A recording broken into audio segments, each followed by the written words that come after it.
ఊరిలో ఒక పెద్ద సరస్సుండేది. ఆ సరస్సులో ఎన్నో చేపలు, తాబెళ్ళు, జలజీవులు హాయిగా జీవించేవి. సరస్సు పక్కన ఉన్న చెట్టుపై ఓ తెలివైన, దయగల కొంగ నివసించేది.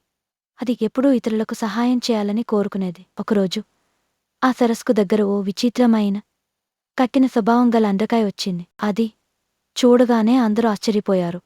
ఎందుకంటే అది కాయల వలే కనిపించినా చివిలా ఆలోచించగలిగింది.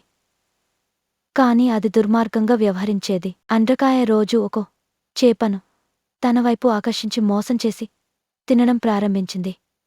జలజీవులు భయంతో వణికిపోయారు. ఎవరి దెబ్బకు తట్టుకోలేని శక్తివంతమైన అండ్రకాయని ఎలాగైనా వెళ్లగొట్టాలని అందరూ ఆలోచించారు. అందులో కొంతమంది భయపడ్డారు.